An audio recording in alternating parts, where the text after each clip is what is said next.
Hello, and welcome to Miss Clark Reads to You. Thank you for joining me again. Before we move into the chapter titled Taking Attendance in Tuesdays with Morrie by Mitch, my Kindle edition, I wanted to talk to you about two things that Morrie addressed with Mitch in the classroom. So I want to first talk about, even though they're not in order on the board, I want to talk about the tension of opposites. So there's this idea that, and remember what Morrie does for a living. He's a sociologist. So think about society. He has his doctorates, his PhD in studying why people behave in society the way they do. And he teaches Mitch about this thing, and this psychological stressor in each person that is called the tension of opposites. So I have one of my hair ties. And if you take an elastic or a hair tie and you pull it like this, you can feel the tension in it. And so this whole idea of I want to go this way and I want to go this way, and eventually you're going to pull so hard that you go back into the middle. And so Mitch says, well, it's a wrestling match. And if you look, it is a wrestling match. Some people usually end up somewhere in the middle, is what Morrie says. So the best way that I can help you understand the tension of opposites that it relates to you is when you think about how badly you may want to get a job when you are in high school. You want to make money so that you can buy the things that you want, save for a car, whatever it is. But at the same time, the opposite end of that is you would like to have that free time to do the things that you want to do for you, whether it's video gaming, whether it's sleeping late, whether it's just watching movies and chilling out. That's that tension of opposites. And most people choose a little bit of both, somewhere in the middle. But there's still that internal struggle. So I think about, for me, the time that I most experienced the tension of opposites was shortly after my daughter Grace was born, and I was excited to go back to work because I had been home for about 9 months, but at the same time I didn't want to leave her because I just loved her and being a new mom and just that whole daily experience with her. And that was the time in my life where I felt the most tension of opposites. And the choice that I was able to make was I took 2 more months with her. I was able to call work and get a 2-month extension on my maternity leave. And so when I did go back to work, she was about 11 months old at the time. So that was my experience with falling somewhere in the middle. And then Mitch's big question is, well, what side wins?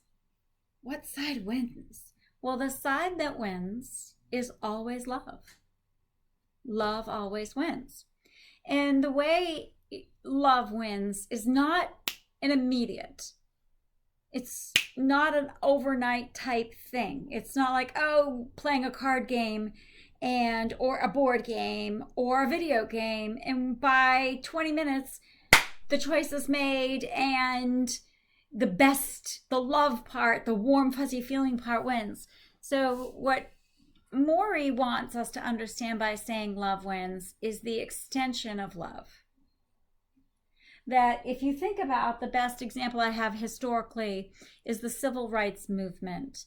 The civil rights movement started when Rosa Parks in 1954 refused to get out of her seat of a Montgomery bus, and so that a white person could sit in that seat that she was in. And what's interesting is she is known, Rosa Parks, as the mother of the civil rights movement. And the civil rights movement, by being a movement, is famous for the start and really never the end. But that 1954 mother birthing out this idea that, okay, now is the time that we're going to stand up for our rights.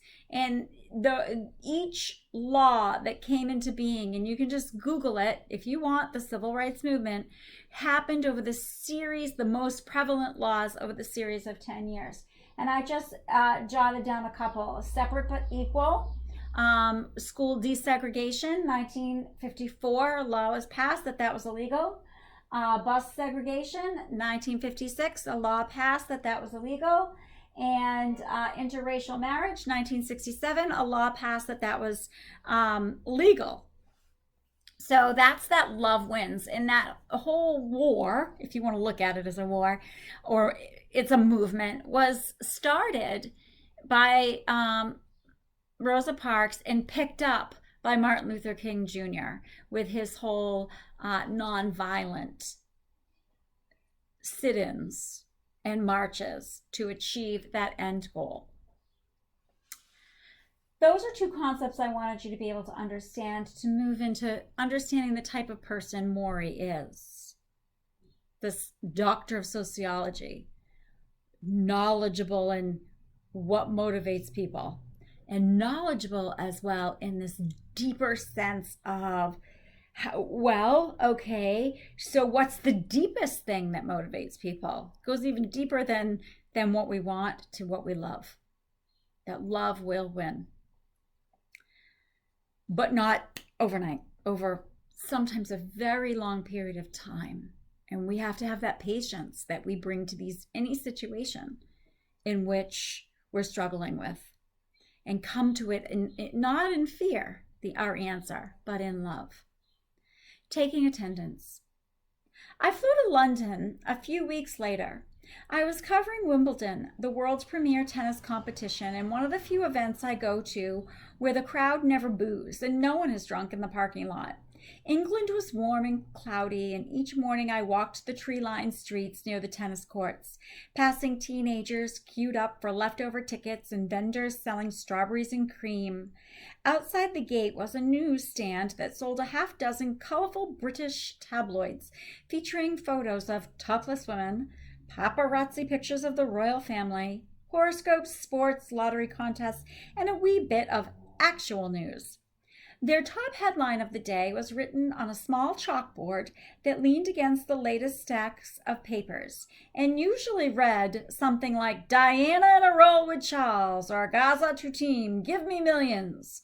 People scooped up these tabloids, devoured their gossip, and on previous trips to England, I had always done the same, but now for some reason, I found myself thinking about Morrie whenever I read anything silly or mindless.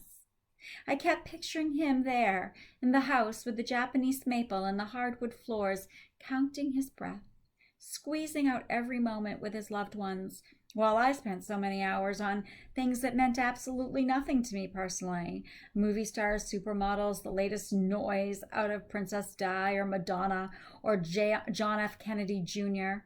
In a strange way, I envied the quality of Morrie's time, even as I lamented its diminishing supply. Why did we bother with all the distractions we did? Back home, the O.J. Simpson trial was in full swing, and there were people who surrendered their entire lunch hours watching it, then taped the rest so they could watch more at night. They didn't know O.J. Simpson. They didn't know anyone involved in the case, yet they gave up days and weeks of their lives, addicted to someone else's drama. I remembered what Morrie said during our visit. The culture we have does not make people feel good about themselves, and you have to be strong enough to say, if the culture doesn't work, don't buy it. Morrie, true to these words, had developed his own culture long before he got sick. Discussion groups, walks with friends, dancing to his music in the Harvard Square Church. He started a project called Greenhouse, where poor people could receive mental health services. He read books to find new ideas for his classes, visited with colleagues, kept up with old students, wrote letters to distant friends. He took more time eating and looking at nature and wasted no time in front of TV sitcoms or movies of the week. He had created a cocoon of human activities, conversation, interaction, affection, and it filled his life with an overflowing soup bowl. Oh my goodness, I just love that imagery. And it's a simile. His life was filled with conversation, interaction, affection, a soup bowl, overflowing. And soup is delicious and it's warm. Nice simile, Mitch album. I had also developed my own culture, work. I did 4 or 5 media jobs in England, juggling them like a clown.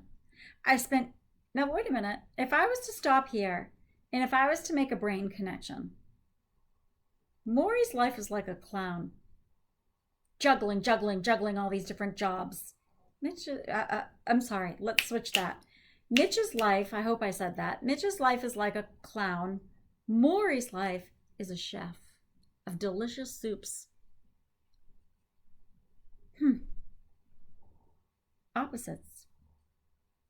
I spent 8 hours a day on a computer feeding my stories back to the States.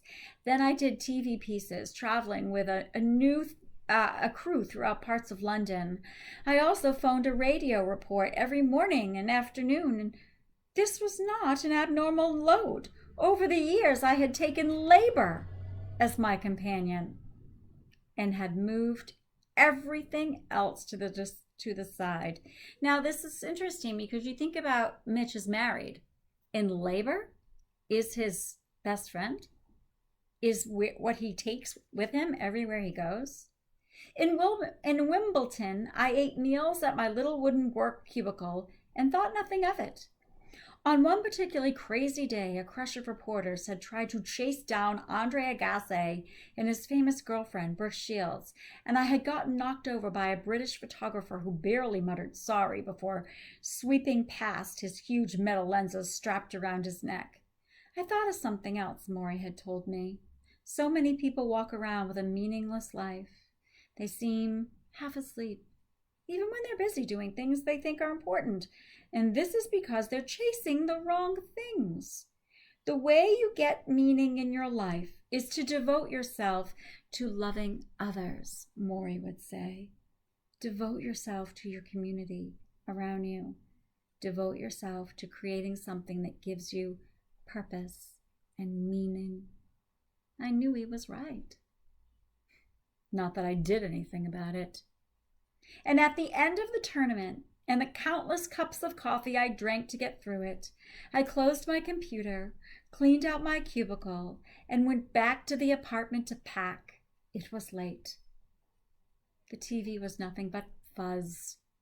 I flew to Detroit, arrived late in the afternoon, dragged myself home, and went to sleep. I awoke to a jolting piece of news. The unions at my newspaper had gone on strike. The place was shut down. There were picketers at the front entrance and marchers chanting up and down the street. And as a member of the union, I had no choice. I was suddenly, and for the first time in my life, out of a job, out of a paycheck, and pitted against my employers. Union leaders called my home and warned me against any contact with my former editors, many of whom were my friends, telling me to hang up if they tried to call and plead their case. We're going to fight until we win, the union leaders swore, sounding like soldiers. I felt confused and depressed. Although the TV and radio work were nice supplements, the newspaper had been my lifeline, my oxygen. When I saw my stories in print each morning, I knew that, in at least one way, I was alive, and now it was gone, and the strike continued, the first day, the second day, the third day. They were worried phone calls and rumors that this could go on for months, and everything I had known was upside down. I'm going to stop there for the 15 minutes.